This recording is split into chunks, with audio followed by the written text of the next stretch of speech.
여호와는 우리의 하나님이시여 우리는 그가 기르시는 백성이라. 하나님은 영이시니 예배하는 자가 영과 진리로 예배할지니라. 아멘.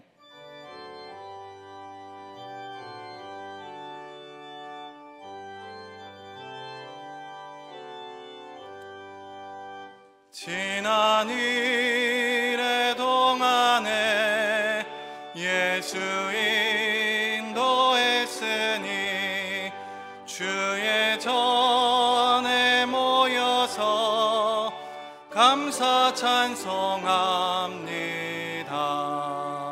가장 복된 이날은 하늘 안식표로다. 가장 복된 이날은 하늘 안식표로다.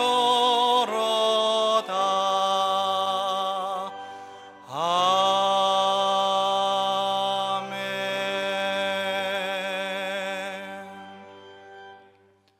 거룩하신 하나님 아버지, 한 주간도 하나님 은혜 가운데 살게 하시니 감사합니다.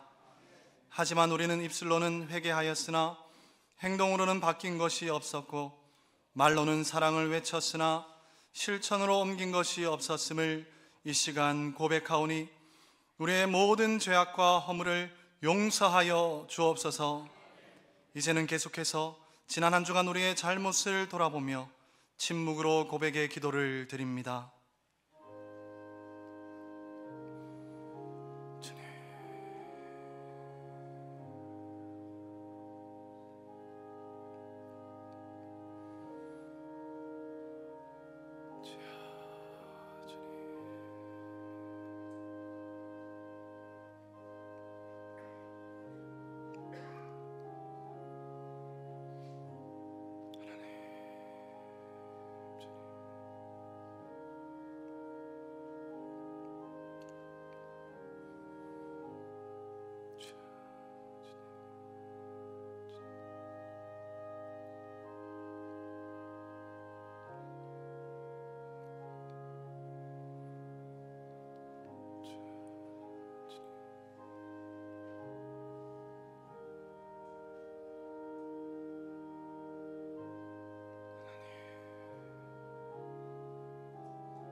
하나님께서는 오늘 우리들에게 사죄의 말씀을 주셨습니다.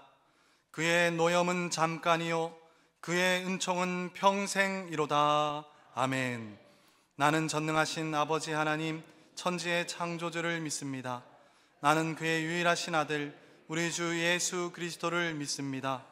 그는 성령으로 잉태되어 동정녀 마리아에게서 나시고 본디오 빌라도에게 고난을 받아 십자가에 못 박혀 죽으시고 장사된 지 사흘 만에 죽은 자 가운데서 다시 살아나셨으며 하늘에 오르시어 전능하신 아버지 하나님 우편에 앉아 계시다가 거기로부터 살아있는 자와 죽은 자를 심판하러 오십니다. 나는 성령을 믿으며 거룩한 공교회와 성도의 교제와 죄를 용서받는 것과 몸의 부활과 영생을 믿습니다. 아멘.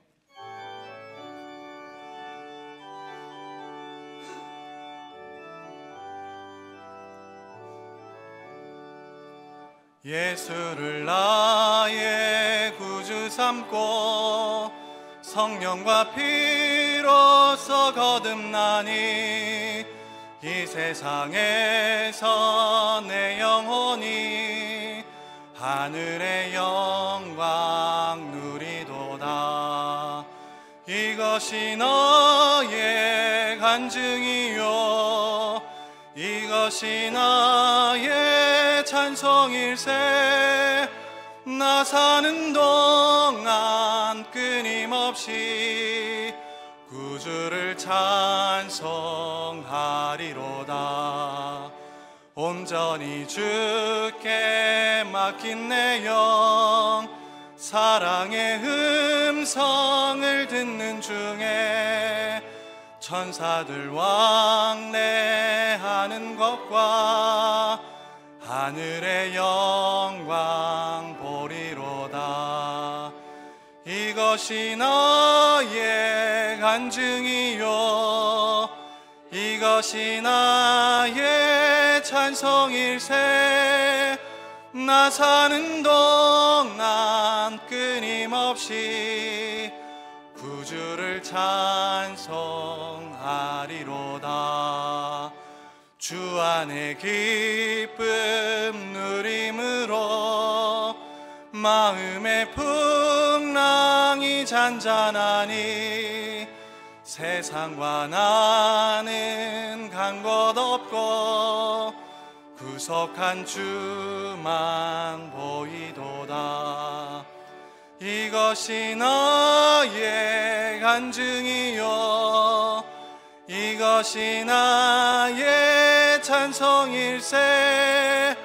나 사는 동안 끊임없이 구주를 찬송하리로다. 아멘.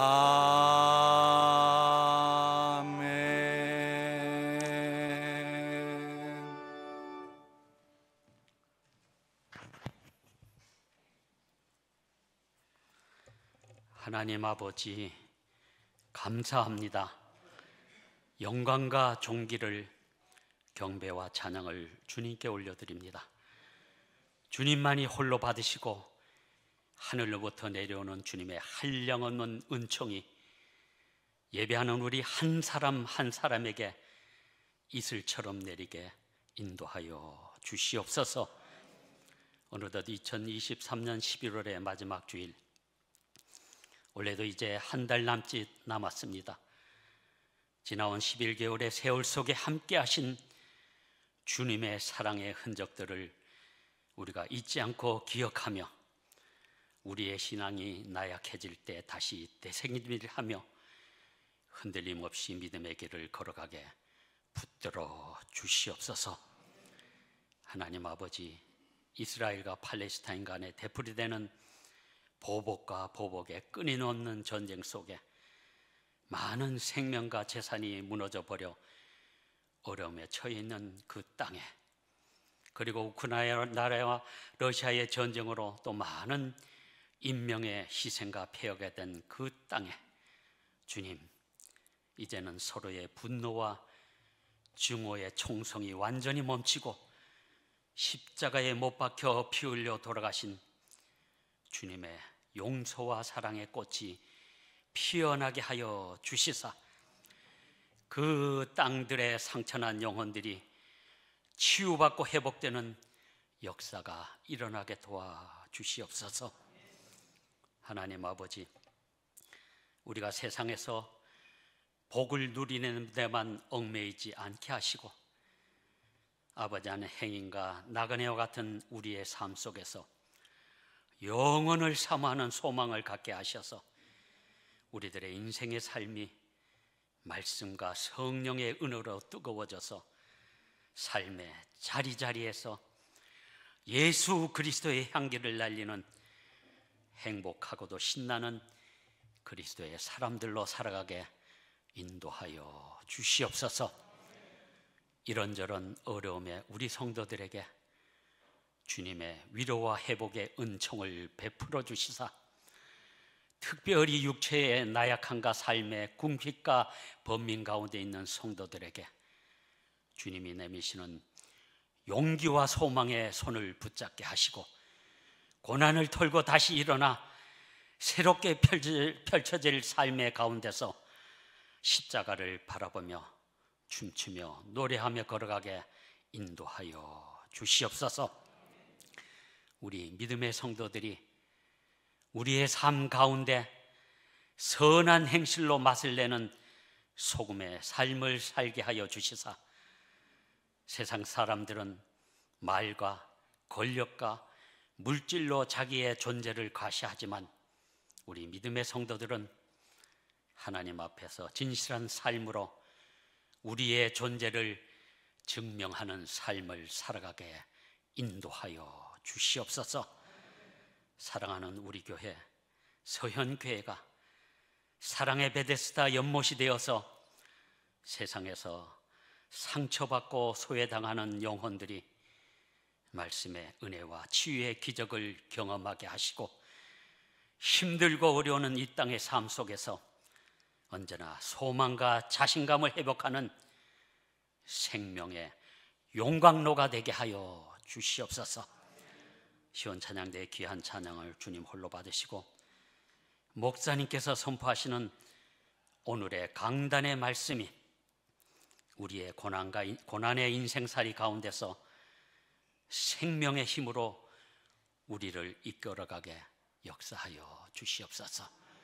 예수님의 이름으로 기도합니다. 아멘.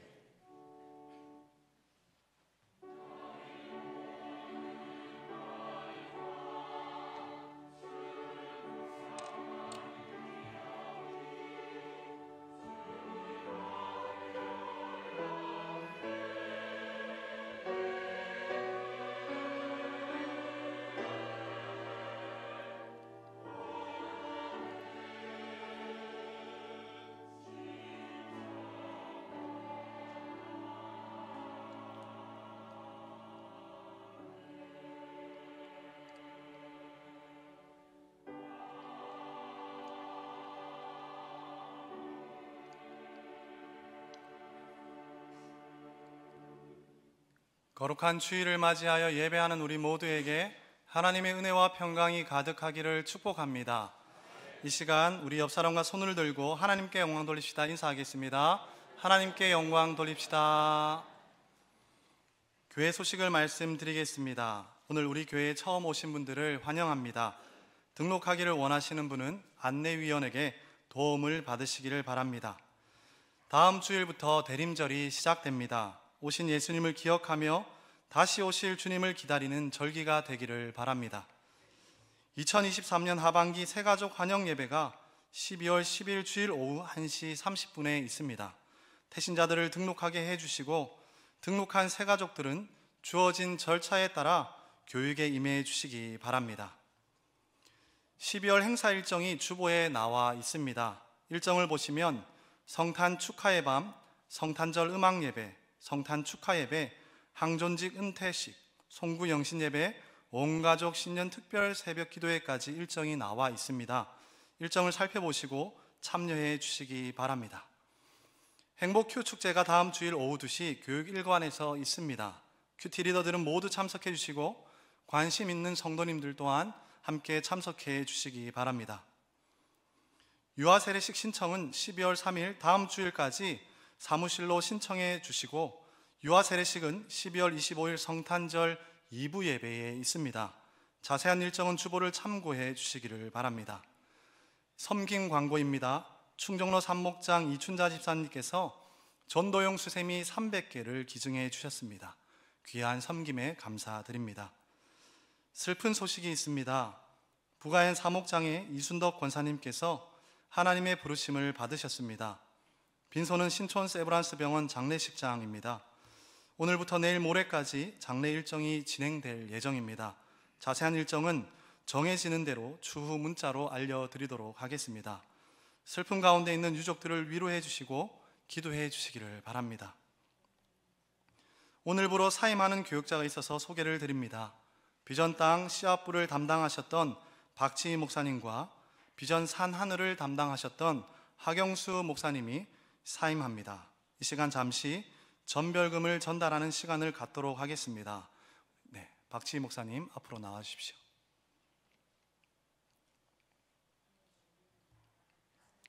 예, 박지희 목사님은 7년 동안 비전 땅 씨앗부를 섬겨주셨는데요.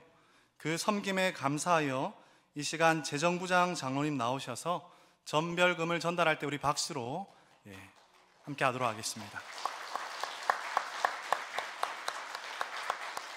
인사하고 들어가실 때 큰 박수 부탁드립니다.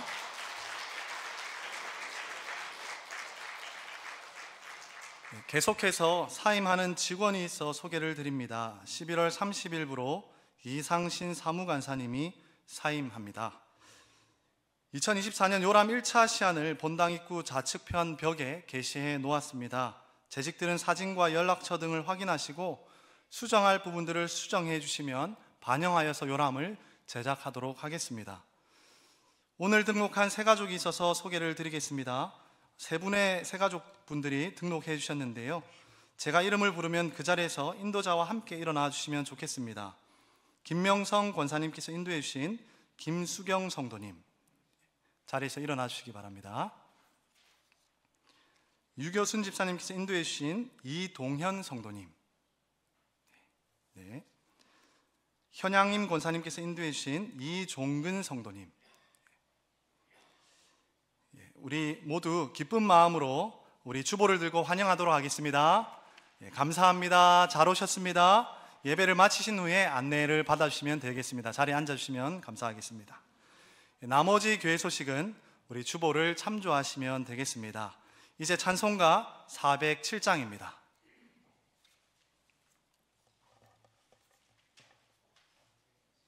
아, 421장입니다.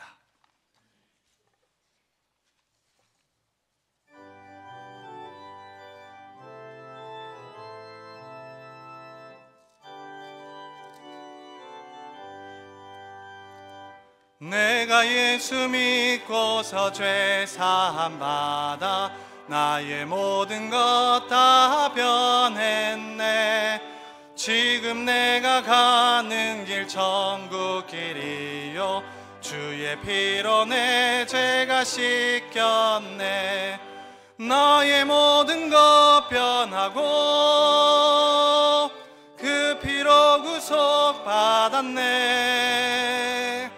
하나님은 나의 구원 되시오니 내게 정죄함 없겠네. 주님 밝은 빛 되사 어둠에 치니 나의 모든 것 다 변했네. 지금 내가 주 앞에 온전케 됨은 주의 공로를 의지함일세. 나의 모든 것 변하고 그 피로 구속 받았네. 하나님은 나의 구원 되시오니 내게 정죄함 없겠네.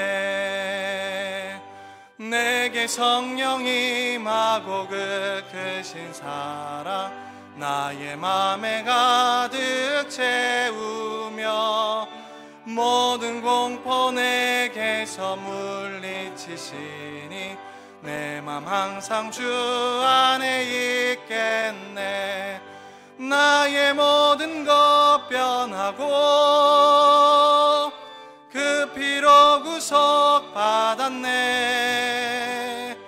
하나님은 나의 구원 되시오니 내게 정죄함 없겠네. 은혜롭고 자비로우신 하나님 아버지, 거룩한 주님의 날을 맞이하여 온 성도들이 성전에 나와 예배할 수 있는 은혜를 베풀어 주시니 감사드립니다. 함께 모여 예배드리는 성도들을 기억하여 주시고 이 시간 온 마음과 정성을 다하여 드리는 귀한 예물을 하나님 기쁘게 받아 주시옵소서.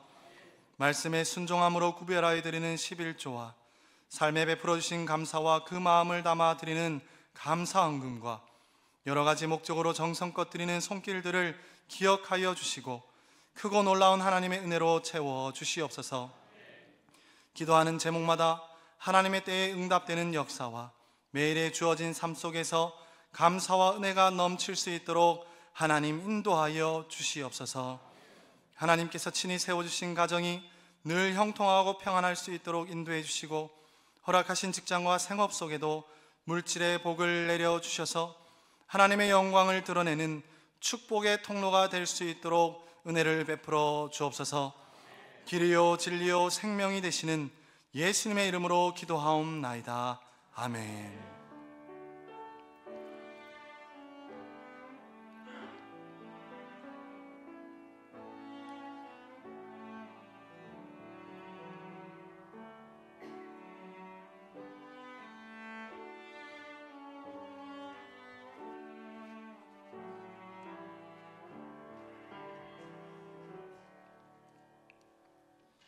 이 시간 하나님께서 우리에게 주시는 말씀은 신약 성경 누가복음 18장 35절 말씀부터 43절까지입니다.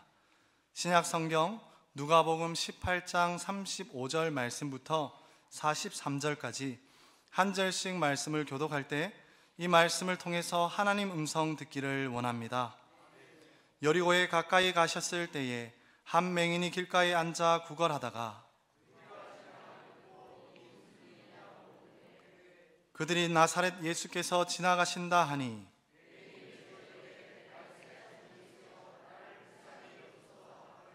앞서가는 자들이 그를 꾸짖어 잠잠하라 하되 그가 더욱 크게 소리질러 다윗의 자손이여 나를 불쌍히 여기소서 하는지라.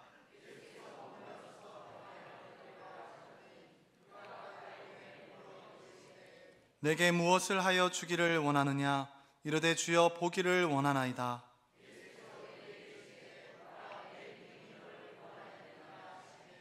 곧 보게 되어 하나님께 영광을 돌리며 예수를 따르니 백성이 다 이를 보고 하나님을 찬양하니라. 아멘.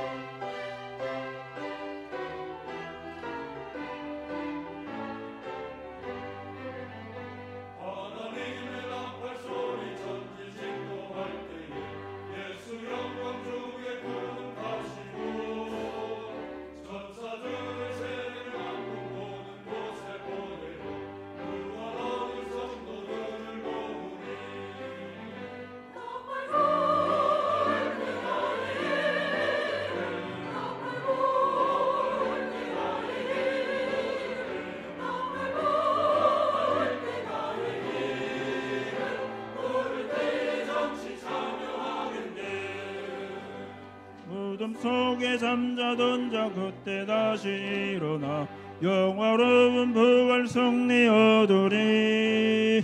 주의 택한 모든 성도 구름 타고 올라가 공중에서 주의 얼굴 대하리.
아멘.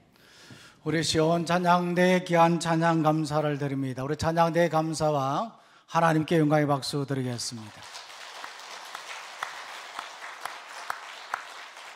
나팔 불 때 주의 이름을 부르는 자가 되시기를 바랍니다. 우리가 주어진 신앙의 삶을 살아가지만 언제 주님이 다시 오실지 모릅니다. 오늘 장례 광고를 들었습니다만 우리가 이렇게 삶을 살아가지만 언제 우리의 생명이 다할 때가 올지 모릅니다. 그래서 오늘 우리는 어떤 상황 속에서든지 주님 부르실 때 응답하고 또 주님께서 오라 하실 때 기쁨으로 갈 수 있는 우리의 신앙의 삶이 되기를 간절히 소망합니다. 오늘은 고난의 상황에서라는 제목으로 말씀을 드리겠습니다. 흔히 인생은 고난의 삶이라 그렇게 말합니다. 물론 어떤 사람은 인생은 아름답다 그렇게 말하기도 하지만 고난을 극복하지 않고는 인생을 결코 아름답다라고 말할 수 없습니다. 사람은 태어나면서부터 죽을 때까지 고난과 고통 속에 살아갑니다. 삶의 이런저런 문제 때문에, 때로는 질병 때문에, 때로는 자연이나 환경 때문에, 요즘 같으면 전쟁이나 또 테러와 같은 이런 문제 때문에 고난을 겪는 인생들이 참 많습니다. 그래서 인생은 다양한 고난 속에서 살아가는 존재라는 것을 알 수 있습니다. 그렇다고 한다면 이런 고난의 문제를 어떻게 해결할 수 있겠습니까? 우리의 삶이 고난인데 이런 고난 속에 우리가 삶을 살아가는데 이런 고난의 문제를 우리는 어떻게 해결할 수 있겠느냐 하는 거지요. 이 문제에 대한 해답이 바로 오늘 본문의 말씀입니다. 오늘 이 말씀은 우리가 잘 아는 한 맹인이 고침받은, 한 맹인이 눈을 뜨게 된 사건입니다. 이 말씀에 바라보면 이 맹인은 어떤 상태에 있었습니까? 먼저는 길가에 앉아서 구걸했습니다. 자, 읽었던 말씀 35절인데 다 같이 읽겠습니다. 시작.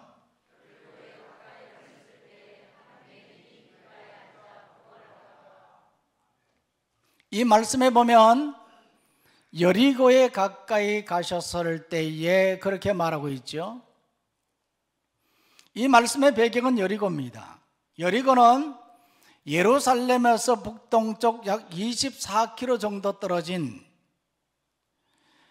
이스라엘에서 아주 오래된 그런 성읍 중에 하나입니다. 구약 성경에 보면 이스라엘 백성들의 지도자 여호수아와 그 백성들이 칼을 한 번 쓰지 않고 무너뜨렸던 성읍이 바로 이 여리고성이죠. 이 여리고성은 지형적으로 해수면보다도 낮은 그러한 지역이어서 물이 많은 곳이었습니다. 이 사막 지역에, 이 팔레스타인 지방에 물이 많다고 하는 것은 나무가 많다는 것을 말하고 또 많은 과일들과 곡식들이 있다는 것을 말하는 겁니다. 그만큼 먹을 것이 풍성한 곳이 여리고였고 또 이 여리고는 자연경관이 아름다운 그러한 성읍으로 알려진 곳이었습니다. 그런데 오늘 말씀해 보니까 이런 여리고의 한 맹인이 길가에 앉아서 구걸하고 있습니다. 풍요 속에 빈곤을 하고 그 지방은 많은 그런 곡식과 많은 과일들이 있었음에도 불구하고 길거리에는 이와 같은 맹인 거지가 앉아 있었다 하는 겁니다. 길가에 앉았다고 하는 것은 지나가는 사람들이 많았기 때문입니다. 많은 사람들이 그곳을 지나갔지만 정작 그를 도와주는 사람은 그리 많지 않았습니다. 그래서 이 당시에 여리고성에는 이와 같은 거지들이 굶주린 상태에서, 이 빈곤의 상태에서 헤어나오지 못하는 그러한 상황이었습니다. 그때에 오늘 말씀해 보니까 예수님께서 그곳을 지나가신다는 소리가 들렸습니다. 예수님이 누구십니까? 예수님은 죽은 자를 살리신 분이시고 어떠한 병도 고치시는 분이시고 우리의 영혼까지도 구원하시는 메시아이십니다. 마가복음에 보면 이 맹인은 바디메오라 그렇게 이름을 하고 있습니다. 이 바디메오는 이미 예수님이 어떤 분이신가 하는 것에 대해서 알고 있었습니다. 예수님께서는 어떠한 병도 다 고치시는 분이시다 뿐만 아니라 오실 그러한 메시아라는 사실도 이미 알고 있었던 것이거든요. 비록 길가에 앉아서 구걸하는 맹인이었지만은 그 사실을 알고 있었는데 마침 예수님이 지나간다는 소리를 들었습니다. 그때에 오늘 말씀해 보니까 이 맹인은 어떻게 했습니까? 소리를 쳤습니다. 자, 38절 말씀 보시겠습니다. 자, 38절 말씀 다 같이 읽습니다. 시작.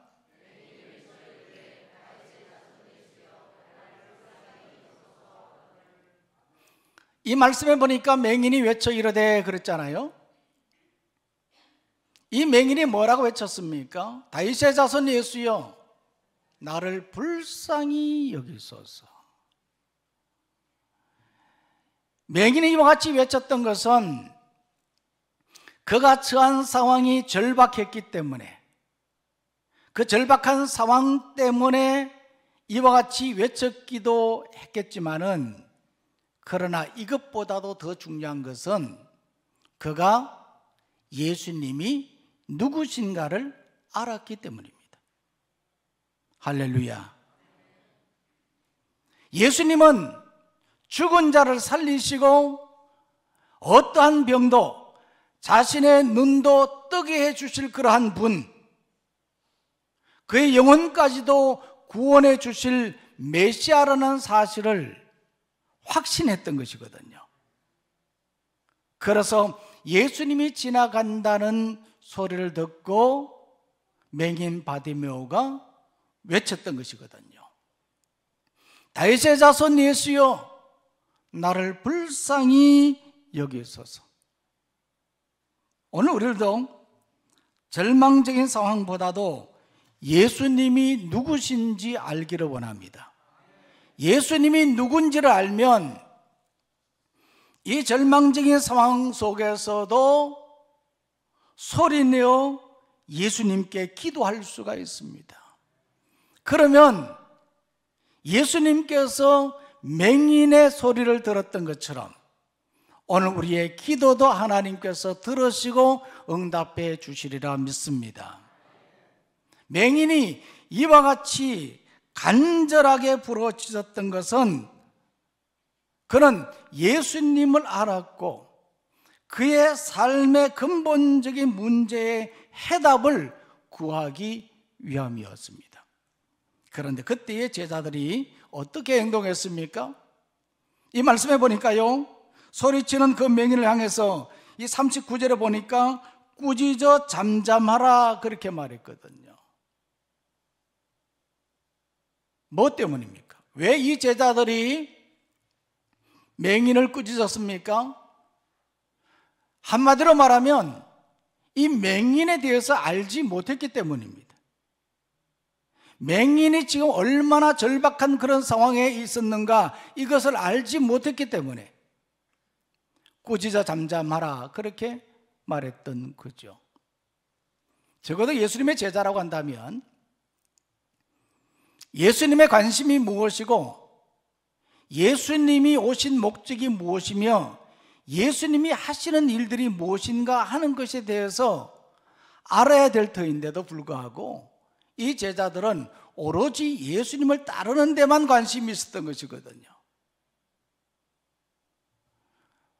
그리고 예수님을 따르면서 마치 권력의 한 자리라도 한 것 마냥 의시되었던 겁니다. 이것은 잘못된 제자들의 모습입니다. 결국 이런 제자들이 소리치는 절박함 속에서 외치는 이 맹인을 향해서 꾸짖었던 겁니다. 또 하나는 맹인이 이렇게 외쳤던 것은 그들이 가는 길을 방해했다고 생각했기 때문입니다. 그러나 결코 그렇지 않았습니다. 그들은 가야 할 길대로 가면 되는 겁니다. 그런데 이 제자들은 이렇게 절박한 상황 속에서 외치는 제자들을 향해서 꾸짖어 책망했던 거지요. 그런데 그때에 오늘 말씀해 보니까 이 맹인은 어떻게 했습니까? 더욱 크게 소리를 쳤습니다. 뭐라고 소리쳤습니까? 다윗의 자손이여 나를 불쌍히 여기소서. 더 크게 소리쳤다고 하는 것은 그야말로 악을 썼다는 것을 말하거든요. 악을 써서 예수님을 찾았던 겁니다. 기회를 놓치지 않고자 함이 아니었습니다. 물론 그것도 포함되어 있기도 하겠지만은 이 맹인이 이와 같이 악을 써서 더 크게 소리를 높여서 예수님을 찾았던 것은 예수님이 누군지를 알았고 예수님에 대한 믿음 때문이었습니다. 이 맹인의 믿음은 어땠습니까? 예수님이면 모든 것이 가능하다고 믿었던 것이죠. 그의 눈도 뜨게 하고 그의 인생의 삶도 충분히 바꿀 수 있는 분이 바로 예수님이라는 사실을 믿었던 것이거든요. 오늘 우리들도 이러한 믿음을 가지기를 원합니다. 사무엘상 2장에 보면 한나가 기도하는 내용이 나옵니다. 이 한나는 어떤 여인입니까? 아이를 낳지 못해서 고통하는 그런 가운데 있었지 않습니까? 그야말로 절박한 그 상황에 처했을 때 아이를 낳기 위해서 그는 성전에 올라가서 하나님께 기도했습니다. 왜 기도했을까요? 하나님이면 그의 문제를 해결해 주실 것이라는 믿음 때문이었습니다. 하나님이면 자신의 태의 문을 여셔서 아이를 주실 것이라는 믿음 때문이었습니다. 그 믿음으로 그가 기도했잖아요. 기도하면서 마치 술에 취한 사람처럼 그렇게 간절하게 간구했던 것이죠. 하나님이 그 기도 응답해 주셨습니다. 그래서 낳은 아들이 사무엘이었지 않습니까? 이 사무엘이라는 이름의 뜻은 하나님이 들으신다 하는 뜻이거든요. 하나님이 들으십니다. 우리가 믿음으로 기도하면 오늘 우리는 이와 같이 한나처럼 이 맹인처럼 믿음으로 기도하는 성도가 되기를 원합니다. 이와 같이 이 맹인이 외쳤을 때에 오늘 말씀해 보니까 예수님은 어떻게 하셨습니까? 이 말씀해 보니까 예수님은 무엇을 해 주셨습니까? 먼저는요, 데려오라 그렇게 말했습니다. 40절 말씀 보시겠습니다. 40절입니다. 다 같이 읽습니다. 시작.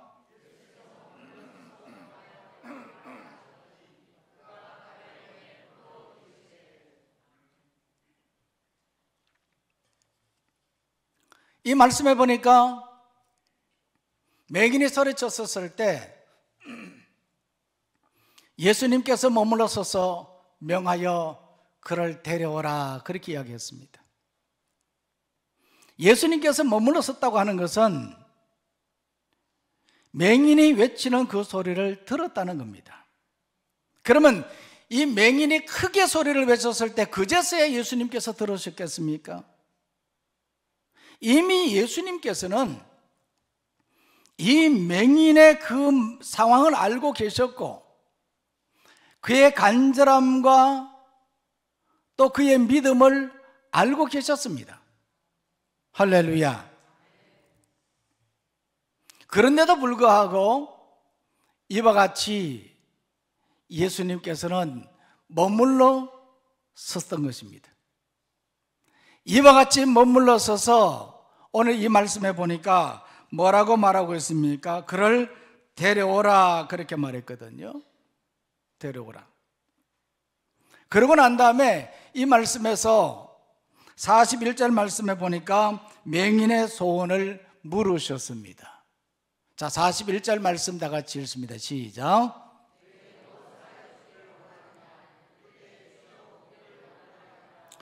자, 예수님께서 이 맹인에게 말했습니다. 네게 무엇을 하여 주기를 원하느냐? 앞에서 말씀을 드렸던 것처럼 이미 예수님은 이 맹인의 형편을 다 알고 계셨습니다.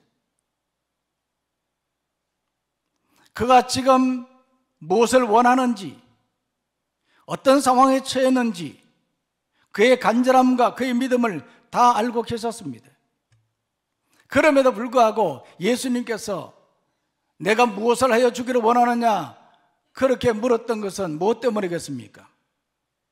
그것은 그의 신앙 고백을 듣기 위함이었습니다. 오늘도 기도할 때에 하나님에 대한 분명한 신앙 고백을 가지기를 원합니다.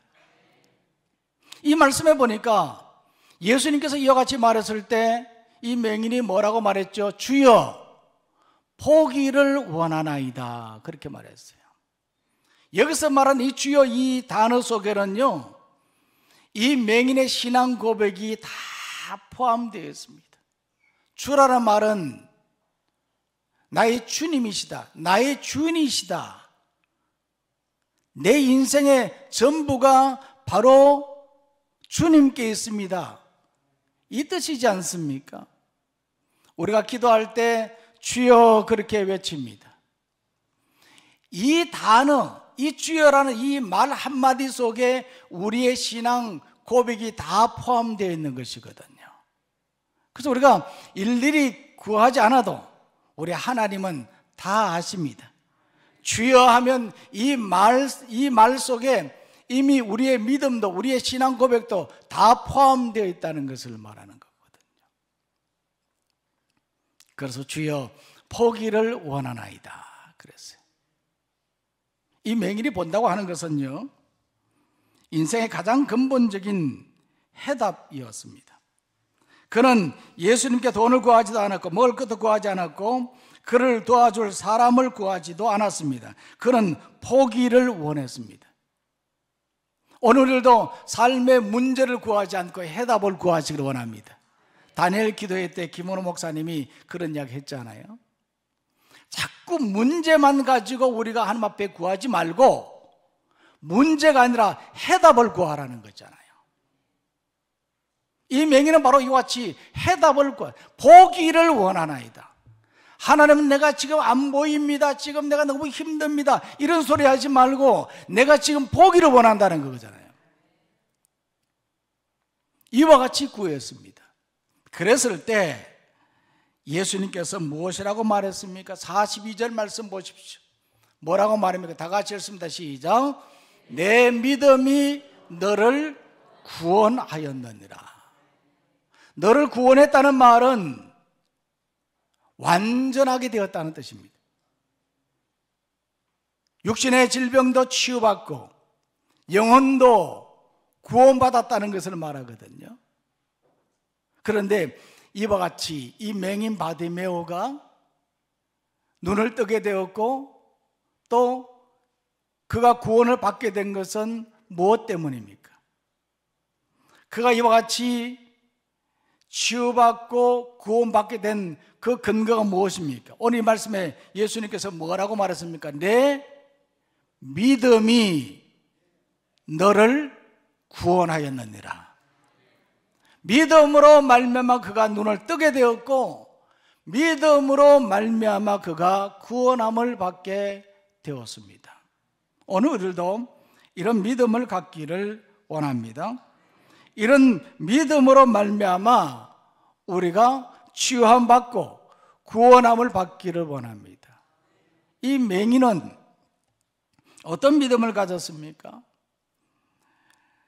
그는 어떤 질병도 고치시는 치료자이심을 믿었고 또한 그를 구원해 주실 메시아이심을 확신했던 것이거든요.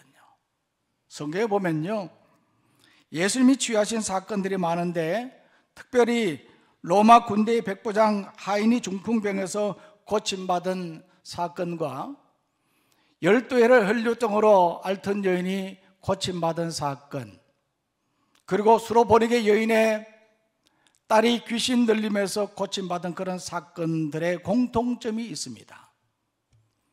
그 공통점이 무엇입니까? 그것은 바로 믿음입니다. 믿음으로 고침을 받았다는 거죠. 80대 20이라는 법칙이 있습니다. 이 라이킨 법칙이라 그렇게 말하기도 하는데, 백화점 매상의 80%는 상위 20%의 고객이 올려주고 은행 예금의 80%는 상위 20%의 부자들이 예금을 한다는 겁니다. 전화를 거는 80%도 항상 전화를 거는 20%가 한다는 거죠. 이 교회 일도 마찬가지입니다. 교회 일의 80%는 누가 합니까? 20%의 성도들이 하는 거죠. 교회 헌금도, 교회 재정도 80%는 누가 감당한다고요?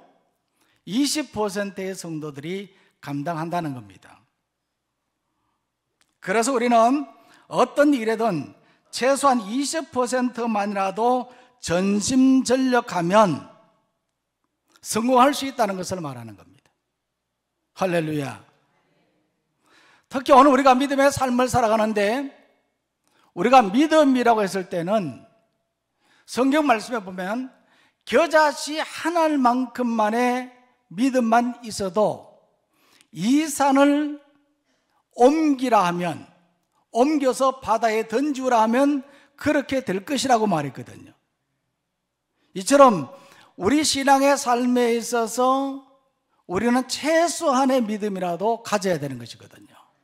이 믿음으로 말미암아 우리가 구원을 얻고 믿음으로 말미암아 우리가 치유함을 받을 수 있습니다. 그런데 우리의 믿음이 알쏭달쏭하면 안 되거든요. 물론 믿음은 하나님이 주시는 선물입니다. 우리의 의지나 노력이 안 되라고 그렇게 말씀드렸지 않습니까? 그래서 우리는 믿음이 없음을 항상 구해야 되고, 언제나 우리는 확실한 그런 믿음을 가져야 되는데, 믿음이 알쏭달쏭하면 안 된단 말이에요. 일본 말로는 아리까리, 프랑스 말로는 아리송, 독일 말로는 애매모호, 중국 말로는 꺄우뚱, 아프리카 말로는 긴가민가 그러잖아요. 아니, 믿음이 긴가민가 하면 되겠습니까? 꺄우뚱 해서 되겠습니까? 애매모호 해서 되겠습니까? 아리까리 하면 되겠습니까?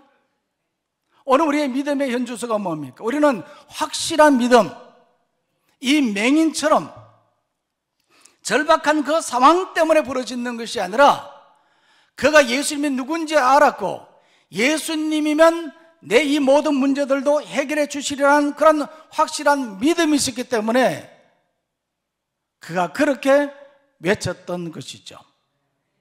오늘 우리들도 이런 믿음을 가지기를 원합니다. 이런 믿음을 가질 때 우리가 고침도 받고 삶의 문제도 해결하고 또 구원도 받을 수 있는 것이죠. 이 맹인은 바로 이런 믿음으로 고침을 받았습니다. 이 고난의 문제를 어떻게 우리가 해결할 것인가? 그것은 바로 우리의 믿음이라는 겁니다. 이것이 사실은 결론이에요. 서론 부분에서 말씀드렸지 않습니까? 우리는 고난의 인생의 삶을 살 수밖에 없는 그런 존재다, 그렇게 말씀드렸잖아요. 이런 존재이지만 오늘 우리가 믿음의 삶을 살면 이 고난의 문제를 우리가 극복해 나갈 수가 있는 겁니다. 그렇다면 이 고침받은 이 맹인은 어떻게 살았습니까? 오늘 이 말씀해 보십시오. 이 맹인은 어떻게 살았느냐? 43절 말씀 다 같이 읽도록 하겠습니다. 시작.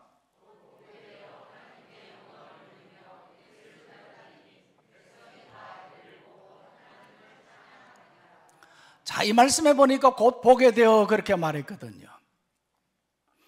예수님께서 내 믿음이 너를 구원하였다 라는 그 말이 떨어지는 순간 즉시로 그가 고침을 받았습니다. 오늘도 이와 같이 믿음으로 간구하고 믿음으로 하나님 앞에 나갈 때 즉시로 응답받는 역사가 일어날 줄 믿습니다. 우리가 이와 같이 기도해야 돼요. 이런 믿음으로 우리가 간구하는 것이 중요합니다. 이 맹인은 이와 같이 적시로 곧 보게 되어서, 그리고 이 말씀 43절 말씀 다시 한번 보십시오. 자, 이 말씀에 보니까 43절 이 말씀 한번 보십시오. 곧 보게 되어 하나님께 영광을 돌리며 그랬잖아요. 고침받은 후에 이 맹인은 먼저 하나님께 영광을 돌렸습니다. 오늘들도 하나님께 영광 돌리시기를 원합니다. 지금까지 살아온 것도 다 하나님의 은혜고, 그래서 하나님께 영광 돌려야 되는 겁니다. 어떤 일들을 이루고 난 후에 이 모든 것은 하나님이 이루신 것이라는 것을 우리가 믿어질 때 하나님께 영광을 돌리는 거잖아요. 이 맹인은 바로 먼저는 하나님께 영광을 돌렸습니다. 우리 찬양대도 찬양을 우리가 합니다만 이 찬양을 누구에게 돌립니까? 하나님께 돌리잖아요. 그래서 우리 찬양대의 박수와 하나님께 영광의 박수 드립시다. 찬양대의 감사와 하나님께 영광의 박수 드립시다. 우리 그렇게 이야기하잖아요. 그러니까 우리는 언제나 하나님께 영광을 돌리는 그런 삶이 되기를 바랍니다.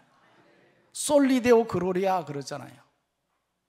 하나님께 영광 돌리는 우리의 삶의 모습이 되어야 합니다. 병원에 입원을 해보면요, 감사하는 것이 몇 가지가 있습니다. 먼저는 건강하게 산다는 것이 감사합니다. 건강할 때는 내가 건강한지는 몰라요. 아파보면, 병원에 입원해보면 건강한 게 얼마나 소중한 것인가 하는 것을 알 수 있어요. 이 병원의 신방들도 가보면요, 환자들이 얼마나 많습니까? 각양각색의 환자들이 있잖아요. 그래서 병원에 입원해보면 건강하게 산다는 것이 정말 하나님의 은혜고 감사다 하는 생각이 듭니다. 또한 두 다리로 잘 걸을 수 있다는 것이 감사입니다. 할렐루야. 제가 다리를 수술해 봤잖아요. 그러니까 두 다리로 아프지 않고 걸을 수 있다고 하는 것, 이거 얼마나 큰 감사인지 몰라요. 오늘 이렇게 걸어오신 분들 감사하시길 바랍니다. 하나님께 영광 돌리시길 바랍니다. 그리고 우리가 때마다 밥을 먹는다는 것이 감사거든요. 요즘에 병원 밥이 잘 나오기는 합니다만은 그래도 병원 밥이 그렇게 잘 넘어가지 않잖아요. 그죠? 그러니까 우리가 매 때마다 잘 먹는다는 것, 밥을 먹을 수 있다고 하는 것, 이거 감사하거든요. 우리가 이것을 생각 못하고 그렇게 살아가는 때가 얼마나 많습니까? 생각해보면 모든 것이 감사합니다. 고난의 상황 속에서 우리가 건진받은 것이 감사고, 오늘 이렇게 아무런 일 없이 살아가는 이 모든 일들, 이 모든 것이 다 감사거든요. 일상의 삶이 감사란 말이죠. 그래서 우리는 이 모든 감사를 하나님께 돌려드려야 되는 겁니다. 하나님께 영광 돌려야 되는 거거든요. 이 맹인은 바로 이와 같이 고침받고 난 후에 하나님께 영광을 돌렸잖아요. 그러고 난 다음에 오늘 또 이 말씀 43절 이 말씀 또 한번 보십시오. 이 말씀에 보니까 하나님께 영광을 돌리며 그 다음에 예수를 따르니 그랬어요. 이 맹인은 예수님을 따랐던 거거든요. 이제 그런 고침받았고 이제 예수님을 따르는 제자가 되었습니다. 그의 삶이 달라졌어요. 그의 인생이 변화되었습니다. 그전에는 길가에 앉아서 구걸하던 그런 맹인에 불과했지만 이제는 눈도 뜨게 되었고 이제는 더 이상 구걸하지 않아도 되는 그런 상황이 되었잖아요. 그래서 이 맹인은 이제부터는 내 모든 인생의 삶은 예수님께 맡긴다 하는 그러한 심정으로 예수님을 따르는 제자가 되었습니다. 오늘 우리도 구원을 받고 믿음의 삶을 살아가고 있다고 한다면 우리들도 예수님을 따르는 제자가 되기를 원합니다. 제자 훈련 받으신 분들은 아시겠습니다만 제자 훈련 교재 3권에 보면 작은 예수가 되라 그랬거든요. 오늘 우리는 주어진 신앙의 삶 속에 예수님을 따르는 신실한 제자가 되기 위해서는 어떻게 해야 되느냐? 작은 예수가 되어야 됩니다. 예수님처럼 그렇게 삶을 살아가는 우리의 삶의 모습이 되어야 돼요. 그 제자훈련 교재에 보면 순종하는 생활, 또한 봉사하는 생활, 복음을 증거하는 생활, 말의 덕을 세우는 생활, 영적 성장과 성숙을 이루고 순결한 생활, 가정생활 잘하고 신앙의 인격을 연단하고 그리스도의 주재권을 인정하고 정직의식을 잘 감당하고 영적 전투에서 승리하고 마지막에는 서로 사랑하라 그렇게 말했거든요. 이것이 바로 예수님을 따르는 제자의 모습입니다. 오늘 우리 모두는 바로 이와 같이 믿음으로 말미암아 삶의 문제를 해결하고 구원함을 받고 예수님의 신실한 제자가 되기를 간절히 소망합니다. 기도하겠습니다. 하나님 아버지, 고난의 상황에서 우리에게 언제나 예수님을 바라보는 믿음을 허락하여 주시옵소서. 예수님을 믿고 의지하며 고난의 문제를 해결하고 예수님의 신실한 제자로 살게 하여 주시옵소서. 주어진 이 고난의 상황을 바라보지 않고 고난 너머에 계신 예수님을 바라보는 우리가 되게 하여 주옵소서. 예수님을 믿기만 하면, 예수님이면 내 삶의 모든 문제를 해결한다는 확신을 가지고 믿음으로 달려가는 우리 모두가 될 수 있도록 인도하여 주시옵소서. 예수님의 이름으로 기도하옵나이다. 아멘. 이제 다 같이 자리에서 일어나셔서 좌우의 눈과 성도의 교제를 나누도록 하겠습니다. 자, 오른손을 들고 인사할 때 이렇게 인사했으면 좋겠습니다. 예수님을 따르는 신실한 제자가 됩시다. 인사하겠습니다. 예수님을 따르는 신실한 제자가 됩시다. 우리에겐 소원이 하나 있네. 주님 다시 오실 그날까지 우리 가슴에 새긴 주의 십자가 사랑 나의 교회를 사랑케 하네. 주의 교회를 향한 우리 마음 희생과 포기와 가난과 고난 하물며 죽음조차 우릴 막을 수 없네. 우리 교회는 이 땅의 희망. 교회를 교회되게, 교회를 교회되게, 예배되게 우릴 사용하소서. 진정한 부흥의 날 오늘 임하도록 우릴 사용하소서. 교회를 교회되게, 교회를 교회되게, 예배되게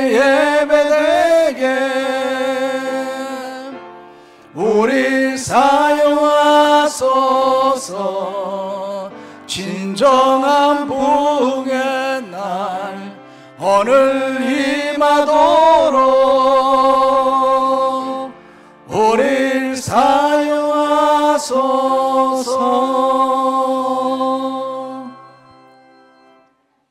이제는 우리를 죄에서 구원해 주시고 영원한 구원의 삶을 허락해 주신 예수 그리스도의 크신 은혜와 하나님 아버지의 무한하신 사랑과 성령님의 교통 인도 역사 충만하심이 거룩한 주일 주님의 전에 나와서 예배하며 주신 말씀 듣고 말씀에 따라서 믿음으로 삶의 문제를 해결하고 구원을 받고 예수님의 신실한 제자가 되기로 다짐하며 결단하며 세상으로 나가는 살아가는 모든 주의 성도들을 위해 주어진 가정과 생업과 우리 교회와 이 나라 이 민족 위에 고통받는 열방 위에 이제로부터 영원까지 함께 하시기를 간절히 축원하옵나이다. 아멘.